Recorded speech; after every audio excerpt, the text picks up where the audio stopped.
Hola a todas, hoy vamos a empezar a repasar Lengua, Literatura y su Didáctica 1. Entonces vamos a ir por parte. Nuestra primera entrega va a ser el concepto de lingüística y la lingüística estructural. Por supuesto que esto tiene que ir acompañado de la revisión del material teórico y de sus apuntes. Vamos a empezar pensando bien qué es la lingüística. La lingüística, decimos, es una disciplina científica. Fíjense acá, yo les subrayé algunas palabras. ¿A qué se puede abocar la lingüística? A la investigación del origen, la evolución y la estructura del lenguaje, a fin de deducir las leyes que rigen las lenguas. Entonces, acá ya tenemos una primera cuestión que por ahí a ustedes se les dificulta, que cuando hablamos de la lingüística de Saussure, el objeto de estudio de la lingüística de Saussure es la lengua, y él no se va a preocupar por el origen y la evolución, sino que se va a tratar de estudiar la estructura. ¿Qué es lo que sucede?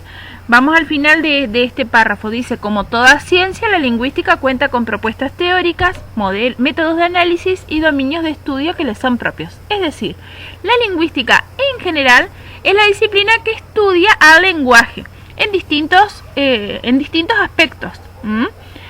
Dentro de la lingüística nosotros tenemos varias ramas. Una de esas es la lingüística estructural de Saussure.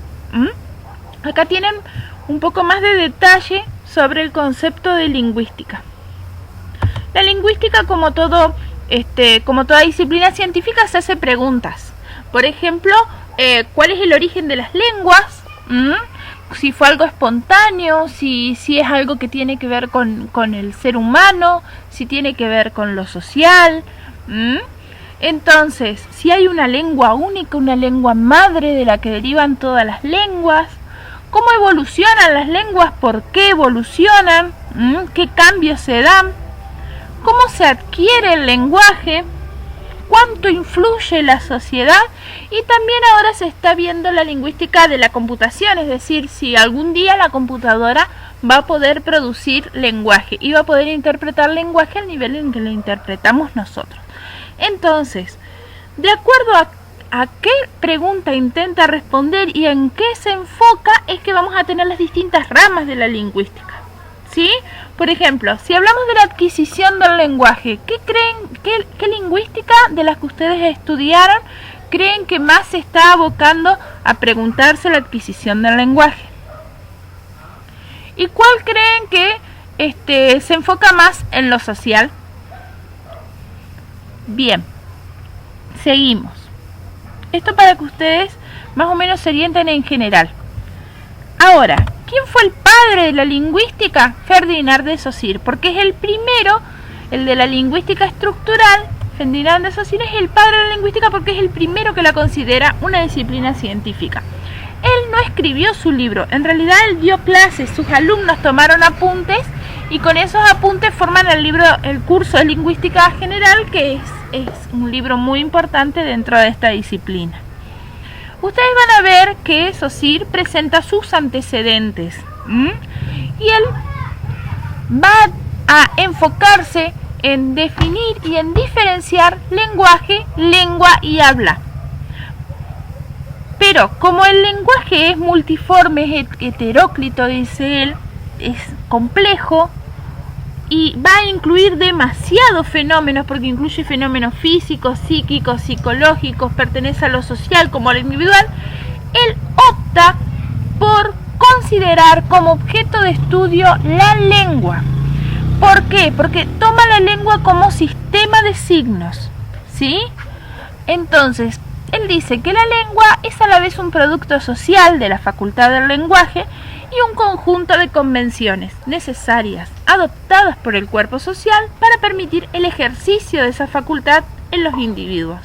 Es decir, la lengua es el sistema, ¿sí? Por eso, para Saussure, la lengua es el objeto de estudio de la lingüística. Ustedes van a tener que resumir y fijarse bien. Este cuadrito les va a servir bastante para diferenciar lengua y habla. Fíjense que habla no se refiere a lo oral, sino que se refiere al uso individual de ese sistema. Eso hay que revisarlo y fijarse bien las distinciones y dónde se posiciona Saussure. Seguimos.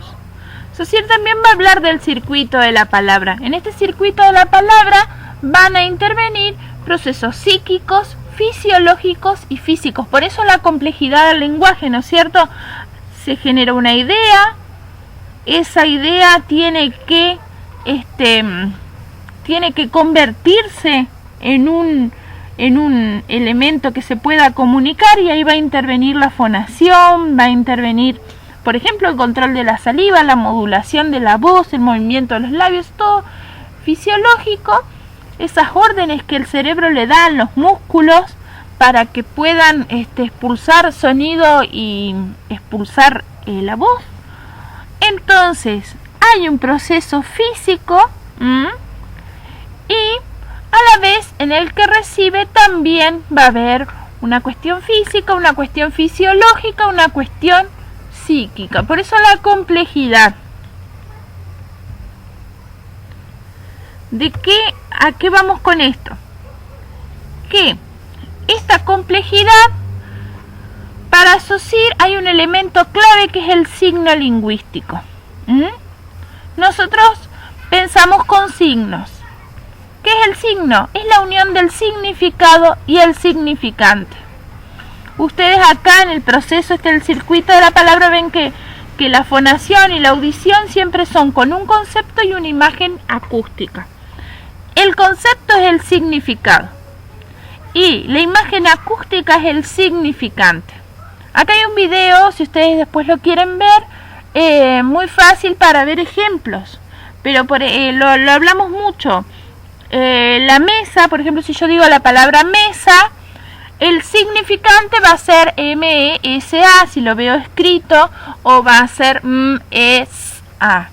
Significante va a ser esta imagen acústica, y el concepto va a ser precisamente ese mueble de 4 patas sobre el que yo apoyo las cosas y como. ¿Se entiende? El signo lingüístico es una entidad psíquica. Es algo que yo tengo ya incorporado con dos planos, el concepto y la imagen acústica, que eso sí lo va a llamar significado y significante. Esto es muy importante que lo tengan bien claro, y los principios, que yo acá se los puse muy breves, pero los tienen que buscar bien del material, los principios del signo lingüístico. Para Saussure el signo va a ser lineal, arbitrario e inmutable. ¿Qué significa lineal? Que va sucedido un signo de otro, un elemento de otro, no son simultáneos. Acá se va a diferenciar de otros signos que vamos a ver después, porque por ejemplo si yo veo un videoclip, en el videoclip hay imágenes, música, cosas que están representando otras, símbolos. Bueno, eso no es un signo lingüístico. Para Saussure el signo lingüístico va a ser la palabra. La palabra donde un sonido sigue a otro, y en la escritura una letra sigue a otra. Por eso la linealidad. Después sigue la arbitrariedad. Esto significa que nada une, digamos, excepto lo arbitrario, lo designado socialmente, nada une porque sí, o sea, naturalmente no se une concepto y significante, excepto en muy raras ocasiones. Es decir, a lo que llamamos cartuchera, bien lo hubiéramos podido llamar mate. No hay nada en la palabra cartuchera que tenga representación, digamos, innata de ese objeto. ¿Se entiende? Pero esta arbitrariedad es social, es una convención social. La lengua es un sistema convención social. No podemos modificarlo a nuestro gusto y yo, por ejemplo, la cartuchera decirle mate, porque nadie me va a entender. Entonces, vamos al tercer punto, lo inmutable. Como veníamos diciendo, no puede modificarse. El sistema no puede modificarse porque si no, no sería comprensible. Después él hace una aclaración de que con el paso del tiempo y por la acción de la masa parlante se van modificando de a poco los signos. Nosotros no le decimos de la misma manera novio al novio que como se le decía hace 20 años o como se le decía hace 50 años. Por ejemplo, antes era el pretendiente. ¿Se entiende? Entonces, Por un lado el signo es inmutable porque si no sería imposible comunicarse. Por otro lado, hay una condición de mutabilidad dada por el tiempo y la masa parlante. Seguimos. Acá viene, esto nos da pie para pensar que la lingüística puede estudiarse de forma sincrónica o de forma diacrónica. ¿Qué es la forma sincrónica? Son las relaciones en términos que coexisten y que forman el sistema. O sea, si yo saco una foto de la lengua hoy, de cómo se relacionan los elementos de la lengua hoy, en este momento. En cambio, la diacronía lo va a analizar en el paso del tiempo. Acá dice, une términos sucesivos no percibidos por la misma conciencia que se reemplazan unos a otros sin formar un sistema entre sí. O sea que yo, por ejemplo, si tomo la lengua en relación a otros años y hago una comparación o hago una lectura de la lengua en este momento, hace 20 años, hace 50 años, hace 100 años. También acá yo les doy el enlace de un video para que ustedes puedan ver esas diferencias. Me gustaría que piensen en ejemplos que sean de palabras. Bien, y hay una frase muy linda de Saussure que dice que la continuidad implica necesariamente la alteración. Bueno, me quedo con esta frase para ustedes, con esto de continuar estudiando, ponerle mucha pila a Saussure, darle una vueltita de tuerca y bueno, y ahora sí, ordenar en base a estas diapositivas todo lo que van estudiando para que quede más claro. Quedamos entonces con un documento que ustedes pueden descargar y a partir de ahí armar su propio resumen. Sería muy importante que lo armen y que me lo manden. Y les vuelvo a pasar el enlace del libro de Saussure del curso de Lingüística General, que necesariamente para armar el resumen van a tener que volver a ver. Muy bien, esto fue entonces la primera entrega de lo que va a ser el apoyo que vamos a hacer para que puedan recuperar los saberes del primer año. Espero sus consultas. Y por favor, a leer con mucha y renovada energía. Nos vemos pronto. Un abrazo.